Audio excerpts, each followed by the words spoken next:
মতিঝিলের শাপলা চত্বরে হেফাজতে ইসলামের সমাবেশে হত্যা মামলায় সাবেক পররাষ্ট্রমন্ত্রী ডক্টর দীপু মনি, সাংবাদিক মোজাম্মেল বাবু ও ফারজানা রূপাকে আগামী 14 মে ট্রাইব্যুনালে হাজির করার নির্দেশ দিয়েছে আন্তর্জাতিক অপরাধ ট্রাইব্যুনাল। সেদিন তাদেরকে এই মামলায় গ্রেফতার দেখানোর পর জিজ্ঞাসাবাদ করা হবে বলে জানিয়েছেন chief prosecutor advocate Aminul Islam. Report করছেন হাসান জাবেদ।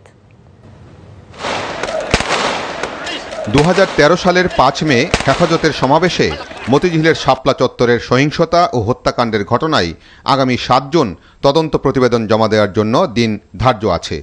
ইতিমধ্যে তদন্ত অনেক দূর এগিয়েছে। 58 জনকে হত্যার তথ্যও নিশ্চিত হতে পেরেছে তদন্ত সংস্থা। তাদের পরিচয়ও শনাক্ত করা গেছে, তবে অনেকের পরিবার খুঁজে পাওয়া যাচ্ছে না। তদন্তে নতুন নতুন তথ্যও বেরিয়ে আসছে। এসব ঘটনায় সাংবাদিক মোজাম্মেল বাবু, ফারজানা রূপা এবং সাবেক মন্ত্রী ডাক্তার দীপু মনির সম্পৃক্ততাও পাওয়া গেছে। তাই তাদেরকে এই মামলায় গ্রেফতার করে জিজ্ঞাসাবাদ করা জরুরি বলে মনে করেন চিফ প্রসিকিউটর।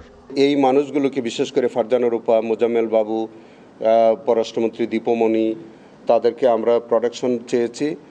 আগামী তারিখে আমরা হয়তো আমাদের এই কেসে শোন অ্যারেস্ট দেখাবো এবং সেখানে দেখানোর পরে তাদেরকে আমরা সেফ হোমে নিয়ে আমাদের প্রয়োজনীয় জিজ্ঞাসাবাদ করব এই মামলার স্বার্থে। শাপলা চত্বরের ঘটনায় প্রকৃত চিত্র আড়াল করতে মোজাম্মেল বাবু এবং ফারজানা রূপা চেষ্টা করেছিলেন বলে জানান চিফ প্রসিকিউটর। তৎকালীন 71 টেলিভিশন এবং মোজাম্মেল বাবু, ফারজানা রূপা, তাদের যে একটা ভূমিকা ছিল এই হেফাজত ইসলামের এই ঘটনাটাকে আপনার ভিন্ন খাতে প্রবাহিত করবার জন্য যে একটা প্রচেষ্টা ছিল, তাতে করে আমাদের কাছে মনে হয়েছে যে এইটাও একটা সিস্টেমেটিক ক্রাইমের মধ্যেই ছিল। এদিকে শাপলা চত্বরের সহিংসতা ও হত্যাকাণ্ডের মামলায় সাবেক প্রধানমন্ত্রী শেখ হাসিনা, তার তৎকালীন মন্ত্রী পরিষদ, পুলিশ, র্যাবসহ সংশ্লিষ্টদের দৃষ্টান্তমূলক শাস্তি চেয়েছেন হেফাজতে ইসলামের নেতারা।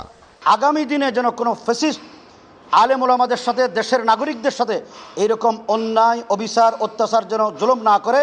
বৃহস্পতিবার শাপলা চত্বরের সহিংসতা ও হত্যাকাণ্ডের মামলায় তদন্তের অগ্রগতি জানতে আন্তর্জাতিক অপরাধ ট্রাইব্যুনালে এসে এসব কথা বলেন তারা। Hasan Jabed, NTV news, Dhaka.